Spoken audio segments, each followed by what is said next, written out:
Hello या welcome to code lines अपना coding school. तो आज हम लोग HTML में देखो, जब HTML में काम करना रहता है तो यहाँ एक चीज़ बड़ा इम्पॉर्टेंट है और बिगनिंग में दिक्कत आता है ऑलमोस्ट सभी को कि फाइल को पहली बात की ऑर्गेनाइज करके रखना है। ठीक है।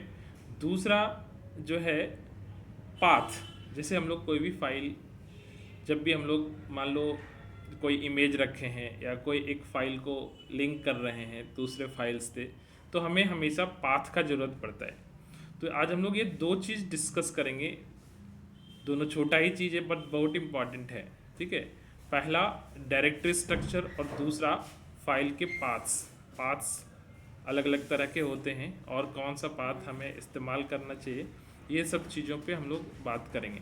तो सबसे पहले देखो, डायरेक्टरी स्ट्रक्चर क्या होता है। एक तरह से हम लोग जब भी प्रोजेक्ट्स बनाते हैं, जब भी हम लोग ठीक है एप्लीकेशन बनाते हैं, तो वहाँ पे हम लोग क्या करते हैं, चीज़ों को ऑर्गेनाइज करके रखते हैं। हमारे पास डिफरेंट टाइप के फाइल्स होते हैं। जैसे आप वेब डेवलपमेंट में बात करोगे तो आपके पास कुछ HTML फाइल्स होते हैं, कुछ CSS फाइल्स होते हैं, कुछ जावास्क्रिप्ट फाइल होते हैं, कुछ इमेजेस होते हैं, कुछ PDFs होते हैं, कुछ वीडियो होते हैं, तरह तरह के फाइल्स होते हैं। तो इन सब को ऑर्गेनाइज करके हम लोग रखें तो फिर आगे आसान होगा। ठीक है। और दूसरा, इन फ्यूचर जैसे देखो, डेवलपमेंट क्या होता है, कंटिन्यूस प्रोसेस है। यहाँ पर क्या होता है कि जब एक बार आप चीज़ें डेवलप करते हो तो वापस उसके ऊपर फिर सपोर्ट देना होता है, फिर से उस सॉफ्टवेयर को कस्टमाइज़ करना होता है। ठीक है। तो यहाँ पर क्या होता है कि यदि एक प्री डिफाइंड डायरेक्टरी स्ट्रक्चर होगा तो जैसे एक डेवलपर काम करके चला जाएगा तो दूसरा डेवलपर उसी स्ट्रक्चर में चीज़ों को आसानी से ढूंढ पाएगा। ठीक है। अभी आप जितने भी लेटेस्ट प्लेटफॉर्म पे आओगे, लेटेस्ट टेक्नोलॉजीज़ में जाओगे, तो वहाँ पे आप देखोगे कि क्या है कि वो लोग फोर्स करेंगे कि नहीं, आपको यहाँ पे ही इन सब चीज़ों को रखना है। जैसे आप लैरावेल में जाओगे या रिएक्ट में जाओगे या किसी एडवांस प्रोग्रामिंग में जाओगे, तो वहाँ पे क्या होता है कि जैसे यहाँ पे मॉडल्स रखने, तो इसको मॉडल फोल्डर के अंदर ही रखना है। व्यूज़ हैं तो यहाँ व्यूज़ फोल्डर के अंदर ही रखना है। तो वो पहले से डिफाइंड होता है कि कौन सा चीज़ कहाँ रखना है। ठीक है। तो HTML में बेसिकली ऐसा नहीं है, लेकिन हम लोगों को क्या करना होता है, ठीक है, और हम हमेशा बोलते हैं स्टूडेंट्स को कि आप एक डायरेक्टरी स्ट्रक्चर फॉलो करो। ठीक है। और उसी से आप एक पूरा पाथ बनेगा। ठीक है। तो पहले हम लोग डायरेक्टरी स्ट्रक्चर्स के ऊपर काम करें, एक वर्क स्पेस बनाएं। ठीक है। तो देखो, यहाँ प्रैक्टिकली हम लोग देखें, जैसे मान लो हम लोग यहाँ पे क्या करेंगे, जैसे यहाँ पे सबसे पहले एक हम लोग अपना एक डायरेक्टरी, एक फोल्डर बना लेंगे, एक वर्क स्पेस बना लेंगे। जैसे सपोज हम लोग यहाँ पे माई, और यहाँ पे हम लोग बना दिया माई वेबसाइट। ठीक है। अब इसके अंदर हम लोग फटाफट जैसे जिस जिस टाइप के हमारे पास फाइल्स होते हैं वैसे फोल्डर बना लेते हैं।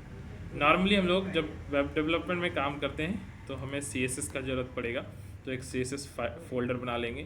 फिर हम लोगों को, ठीक है, जावास्क्रिप्ट का ज़रूरत पड़ेगा, तो हम लोग क्या करेंगे, एक JS फोल्डर बना लेंगे। फिर हम लोगों को इमेजेस का ज़रूरत पड़ेगा, तो हम लोग यहाँ पे क्या करेंगे, इमेजेस नाम का एक फ़ोल्डर बना लेंगे। ठीक है। फिर हम लोग क्या करेंगे, एक हम लोग यहाँ पे वेंडर्स करके फ़ोल्डर बना देंगे। ठीक है। इसमें हम लोग क्या है, कोई भी थर्ड पार्टी लाइब्रेरी जैसे बूटस्ट्रैप, jQuery, है ना, इस तरह के कोई भी थर्ड पार्टी लाइब्रेरीज इस्तेमाल कर रहे हैं तो हम लोग उसको वेंडर्स के अंदर रखेंगे। इसके अलावे, ठीक है, हम लोग कुछ एक्स्ट्रा यदि फाइल्स रखना है तो हम लोग क्या करते हैं, एक फाइल्स, ठीक है, यहाँ पे हम लोग एक बना सकते हैं। ठीक है। फाइल्स, या हम लोग नॉर्मली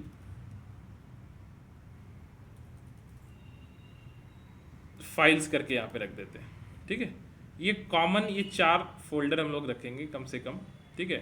और बाकी जितने भी हमारे वेब पेजेस हैं ये इस डायरेक्टरी के बाहर होगा, और ये हमारा माय वेबसाइट जो है ये हमारा रूट डायरेक्टरी होगा, और इसको हम लोग वर्क स्पेस भी बोल सकते हैं। ठीक है। और ये हमारा प्रेजेंट वर्किंग डायरेक्टरी होगा। ठीक है। अब इसको हम लोग नॉर्मली इस तरीके से VS कोड में इसको ओपन कर लेंगे इस तरीके से। ठीक है। अब ये हमारा देखो वर्क स्पेस यहाँ पर, ठीक है, आ गया यहाँ पर। ठीक है। अब हम लोग को जैसे वेब पेजेज जो भी बनाने हैं, ठीक है, वो सारे के सारे हम लोगों को यहाँ पर बनाने हैं। जैसे मान लो होम पेज है हमारा, तो नॉर्मली होम पेज हमारा क्या होता है, ठीक है, index dot H T M L, ठीक है। फिर हम लोग अब जैसे यहाँ पे अलग अलग होता है यहाँ पे, ठीक है, जैसे यहाँ पर about dot H T M L, ठीक है, मान लो एक अबाउट पेज हमको बनाना है, तो यहाँ पे हम लोग डाल दिए about dot H T M L. फिर यहाँ पे हम लोग क्या करते हैं, एक कॉन्टैक्ट, जैसे जो भी वेब पेजेस होंगे सारे बाहर रहेंगे इस तरीके से।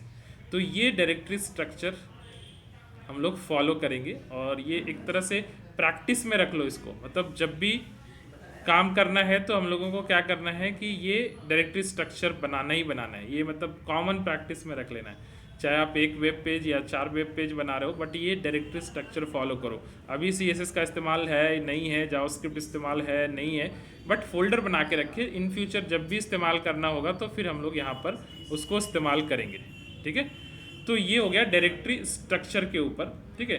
दूसरा जो होता है वो होता है हमारा पाथ, ठीक है। पाथ बेसिकली क्या होता है, जैसे अभी आप कोई भी यहाँ पे यदि हम आते हैं, ठीक है, जैसे कोई पर्टिकुलर ये हम लोग यहाँ पे सपोज एक इमेज है, यहाँ पर इमेजेस में हम लोग सपोज एक कुछ भी एक इमेज लगा देते हैं, जैसे यहाँ पे डाउनलोड्स में चले जाते हैं, और यहाँ पे सपोज हम लोग क्या करते हैं कि कोई भी एक इमेज यहाँ पर डाल देते हैं, फिलहाल अभी हम लोग इसमें से, ठीक है, चलो सपोज हम लोग अभी कोई भी एक ये इमेज यहाँ पर लगा देते हैं, ठीक है।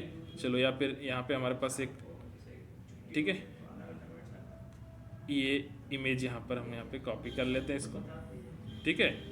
अब यहाँ पे हम लोग क्या करेंगे, इस इमेज को हम लोग अभी इमेज फोल्डर के अंदर यहाँ पर डाल देते हैं, ठीक है। इमेजेस के अंदर हम लोग यहाँ पर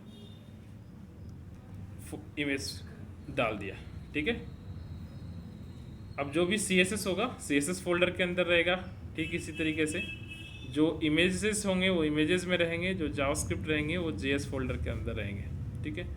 तो अब यहाँ पे यदि मान लो हमें इस इमेज को यूज़ करना है, तो देखो हमें यहाँ पे पाथ का जरूरत पड़ेगा, ठीक है। या मान लो एक वेब पेज को दूसरे पेज से लिंक करना है तो हमें पाथ का जरूरत पड़ेगा, ठीक है। अब यहाँ पे पाथ एक तरह से समझ लो कि वो फाइल का एड्रेस है, लोकेशन है। जैसे आप लिंक शेयर करते हो ना कहीं पर किसी भी पर्टिकुलर फाइल का, ऑनलाइन में लिंक भेज देते हो आप, तो वो क्या है, उस लिंक के थ्रू हम उस पर्टिकुलर जो एसेट्स है, जो पर्टिकुलर कंटेंट है वहाँ पर जा सकते हैं। ठीक उसी तरीके से पाथ के हेल्प से हम लोग किसी भी पर्टिकुलर फाइल को ब्राउज करके उसके एग्जैक्ट लोकेशन पे पहुँच सकते हैं। तो यहाँ पे पाथ का जब हम बात करें ना, तो देखो ये 2 तरीके का होता है, थोड़ा समझना है यहाँ पर, ठीक है। पाथ जो होता है, ठीक है, यहाँ पे 2 तरीके का होता है। पहला जो होता है इसको हम लोग एब्सोल्यूट पाथ बोलते हैं, यहाँ पर पहला हो गया, उसको हम लोग बोलते हैं एब्सोल्यूट पाथ, और दूसरा जो होता है उसको हम लोग बोलते हैं रिलेटिव पाथ, रिलेटिव पाथ, ठीक है। 2 तरह के पाथ होते हैं, ठीक है। जो एब्सोल्यूट पाथ है, ठीक है, ये हमारा लोकल फाइल सिस्टम में काम करता है, ठीक है। लोकल फाइल सिस्टम के अंदर, लोकल फाइल सिस्टम हमारा क्या होता है, ठीक है, जैसे C ड्राइव, D ड्राइव है ना, जैसे एक पूरा हार्ड डिस्क होता है, हार्ड डिस्क को आप ड्राइव्स में बांटते हो, C drive, D drive, E drive, फिर D ड्राइव, E ड्राइव के अंदर क्या करते हो आप, फोल्डर्स बनाते हो, फोल्डर्स के अंदर और भी फोल्डर्स बनाते हो, फिर फाइल्स को ऑर्गेनाइज करके रखते हो। तो ये जो सिस्टम है ना फाइल को ऑर्गेनाइज करने का, इसको हम लोग LFS बोलते हैं, लोकल फाइल सिस्टम। दूसरा ये जो रिलेटिव पाथ है, ठीक है, ये बेसिकली ये बेस्ट तरीका होता है पाथ को यूज़ करने का, ठीक है। ये यहाँ पे ये ड्राइव या फिर यहाँ पे कोई पर्टिकुलर मतलब फोल्डर जो है आपका, जो रूट डायरेक्टरी है, बस उससे मतलब होता है, ठीक है। यहाँ पे ऐसा नहीं कि वो कौन से ड्राइव में रखा है, नहीं रखा हुआ है, ठीक है। ये रूट डायरेक्टरी के ऊपर बेस्ट होता है, ठीक है। यहाँ पे जो भी चीज़ें होता है, ठीक है, वो रूट डायरेक्टरी से ही स्टार्ट होता है, ठीक है। तो ये जो पाथ है ये यूज़ करना बेस्ट प्रैक्टिस होता है यहाँ पर, ठीक है। हम लोग एक एक करके इसको समझेंगे, ठीक है। तो देखो पहले एब्सोल्यूट पाथ को समझो। एब्सोल्यूट पाथ यहाँ पे जैसे हम लोग कोई भी फाइल अभी लेते हैं, जैसे यहाँ पे आप माई कंप्यूटर में जाते हो, ठीक है, जैसे सपोज यही लोगो अभी हमारा है। अब यहाँ पे देखो, आप ऊपर जा, यहाँ पे ध्यान दो, सी ड्राइव है, उसके अंदर यूजर्स के अंदर एचपी के अंदर डेस्कटॉप, फिर माय वेबसाइट, फिर इमेजेस, उसके अंदर ये जो भी बायो एनर्जी कार्ड जो भी फाइल है हमारा इमेज का, ये फाइल, अब ये एग्जैक्ट पाथ उसका ये होगा। ठीक है, तो ये जो पाथ होगा ना, इस पाथ को हम लोग एब्सोल्यूट पाथ बोलते हैं। ठीक है, absolute path starts from drive, ये मतलब सी ड्राइव, डी ड्राइव, जहाँ से भी है वहाँ से स्टार्ट होगा। ठीक है, अब ये भी पाथ हम लोग वेब पेज में जब हम लोग कोई भी फाइल्स को एक्सेस करना है तो इस्तेमाल कर सकते हैं, लेकिन इसके साथ प्रॉब्लम आएगा। ठीक है, मान लो कि अभी सपोज ये वेबसाइट आपने बनाया और ये वेबसाइट आप दूसरे कंप्यूटर पे लेके जा रहे हो, तो वहाँ पे ज़रूरी नहीं है कि उस कंप्यूटर पे भी सी ड्राइव होगा, उस कंप्यूटर पे भी इसी तरीके के यूजर्स, एचपी, डेस्कटॉप ऐसा फोल्डर होगा, तो वहाँ पे वो फिर काम नहीं करेगा। ठीक है, तो ये इशू आएगा, ये दिक्कत आएगा यहाँ पर। ठीक है, तो लोकल फाइल सिस्टम में ये प्रॉपरली काम करेगा, लेकिन यदि आप वेब पेज बना रहे हो, वेबसाइट बना रहे हो, तो यहाँ पे आपको इसको अवॉइड करना है। हम लोग एब्सोल्यूट पाथ को यहाँ पर इस्तेमाल नहीं करेंगे। ठीक है, तो हम लोग क्या इस्तेमाल करेंगे, तो हम लोग इस्तेमाल करेंगे रिलेटिव पाथ। ठीक है, और इसको ही हम लोग को डिटेल में समझना है। ठीक है, तो देखो रिलेटिव पाथ जो है वो तुम्हारे रूट डायरेक्टरी से स्टार्ट होता है। जैसे अभी हमारा रूट डायरेक्टरी है, ठीक है, जैसे हम लोग यहाँ पे हम लोग बात करें रिलेटिव पाथ का। ठीक है, तो यहाँ पे रिलेटिव पाथ हमारा जो है, रूट डायरेक्टरी हमारा क्या है, माय वेब साइट, ये हमारा मेन फोल्डर है। इसके अंदर हमने क्या किया है, एक CSS बनाया है। ठीक है, एक हमने क्या बनाया है, JS बनाया है, एक हमने क्या बनाया है, इमेजेस बनाया है। ठीक है, और इमेजेस के अंदर हमने सपोज यहाँ पे मान लो कि logo.png फाइल यहाँ पर रखा है मैंने, सपोज ऐसा। ठीक है, ये, और यहाँ पे हमने मान लो यहाँ पर इंडेक्स डॉट, ठीक है, यहाँ पर हमने क्या किया है, एक यहाँ पर हमने HTML फाइल बनाकर रखा है। ठीक है, index.html, तो पाथ तो हम लोग HTML के अंदर ही इस्तेमाल करेंगे। ठीक है, तो अब यहाँ पे किस तरीके से पाथ होगा, ठीक है, ये बात को समझना पड़ेगा यहाँ पर। ठीक है, तो यहाँ पे जो पाथ होगा, अब ये कुछ इस तरीके से होगा। ठीक है, कि देखो हम लोग यहाँ पे क्या करेंगे, सबसे पहले ./ लगाएंगे। ./ मतलब रूट डायरेक्टरी। जैसे ही ./ लगाएंगे तो ये कहाँ हम लोग पहुँच जाएंगे, रूट डायरेक्टरी में पहुँच जाएंगे।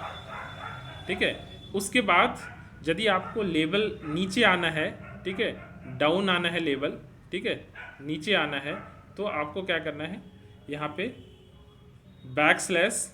ठीक है, या फिर /, दोनों इस्तेमाल कर सकते हैं।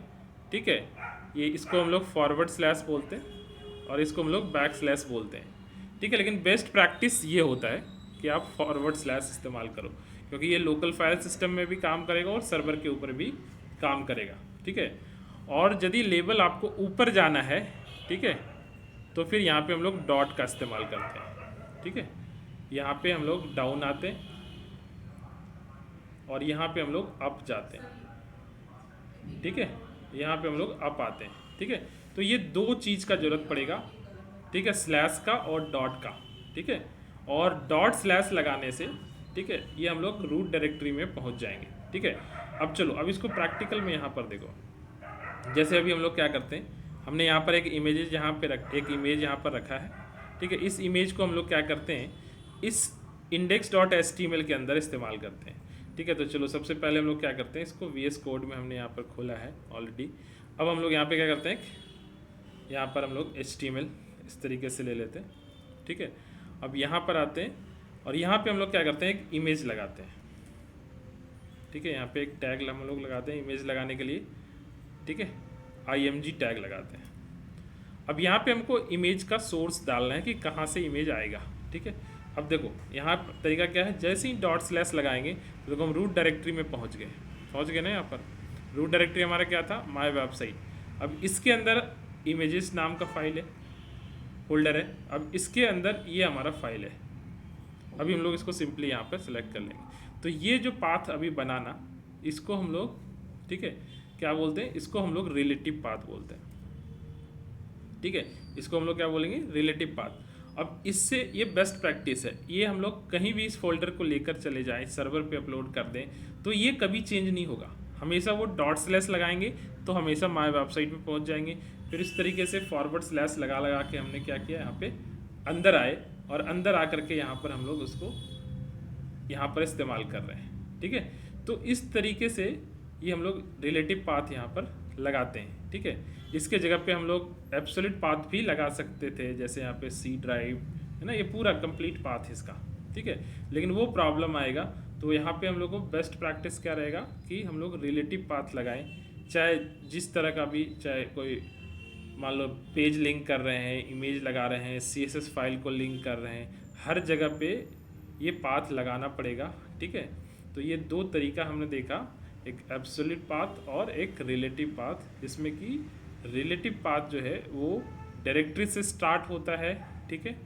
हम लोग वहाँ पे फॉरवर्ड स्लैश इस्तेमाल करेंगे, डॉट स्लैश से हम लोग रूट डायरेक्टरी में जाएंगे और रूट डायरेक्टरी से जिसमें भी जिस फोल्डर में स्विच करना है उस फोल्डर में हम लोग चले जाएंगे, ठीक है। अब यहीं पे यदि हमें फोल्डर से बाहर जाना होता है कभी, ठीक है, जैसे मान लो अभी रूट डायरेक्टरी से भी यदि बाहर जाना है तो यहाँ पे अगेन हमको एक और डॉट लगाना होगा, तो हम एक लेवल और ऊपर चले जाएंगे, ठीक है। जैसे देखो यहाँ यदि डबल डॉट लगा दें तो ये सीधा बाहर चले जाएंगे, हम रूट डायरेक्टरी से भी बाहर चले जाएंगे, उससे एक लेवल ऊपर चले जाएंगे। तो जब आगे एग्जाम्पल्स आएंगे तो हम लोग ऐसे भी पाथ इस्तेमाल करेंगे, लेकिन अभी फ़िलहाल इस तरीके से समझना है और ऑलवेज हम लोग को रिलेटिव पाथ ही इस्तेमाल करना है, ठीक है। तो आज हम लोग इतना ही रखेंगे, ठीक है। So keep learning and keep growing.